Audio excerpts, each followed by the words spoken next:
மதுரையில் நாளை நடைபெறவுள்ள முருக பக்தர்கள் மாநாட்டிற்கு அதிமுக பொதுச் செயலாளர் எடப்பாடி பழனிசாமி வாழ்த்து தெரிவித்துள்ளார். கோவை விமான நிலையத்தில் செய்தியாளர்களை சந்தித்த அவர் கீழடி விவகாரம் குறித்து ஏற்கனவே விளக்கம் அளிக்கப்பட்டுவிட்டதாக கூறினார்.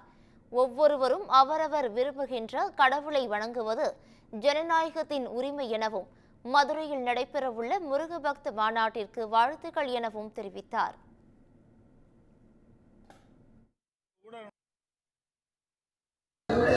கீழடி குறித்து தெளிவாக விளக்கமாக கழகத்தினுடைய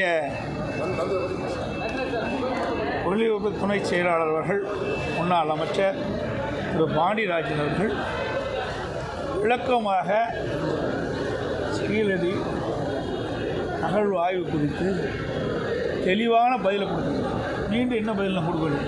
நேற்றே எல்லாமே கொடுத்துட்டோம்.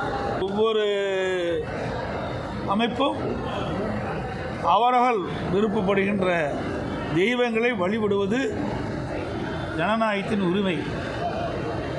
அந்த அடிப்படையில் ஜனநாயக நாட்டில் அவர்கள் விரும்புகின்ற கடவுள்களை இன்றைக்கு மாநாட்டின் மூலமாக அந்த அமைப்பைச் சேர்ந்தவர்கள் அங்கே மதுரையிலே மிகப்பெரிய மாநாட்டை நடத்துகின்றனர். திமுக ஆட்சியில் பொதுமக்கள் கொந்தளிப்பை மடைமாற்றம் செய்யவே தன்னை பற்றி கேலி சித்திரம் உருவாக்கியுள்ளனர் என்று குற்றம் சாட்டியுள்ளார். 2026 சட்டப்பேரவை தேர்தலில் நிச்சயம் மக்கள் இதற்கான தக்க தண்டனை வழங்குவார்கள் எனவும் கூறினார்.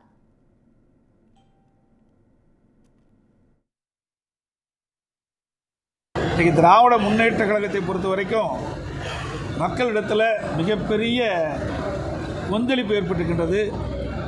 மக்களோட ஆட்சி தமிழகத்தில் நடைபெற்றுக் கொண்டிருக்கின்றது.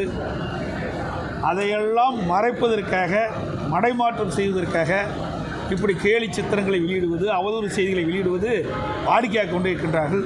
இதற்கெல்லாம் 2026 சட்டமன்ற தேர்தலிலே மக்கள் அவர்களுக்கு தக்க தண்டனை வழங்குவார்கள்.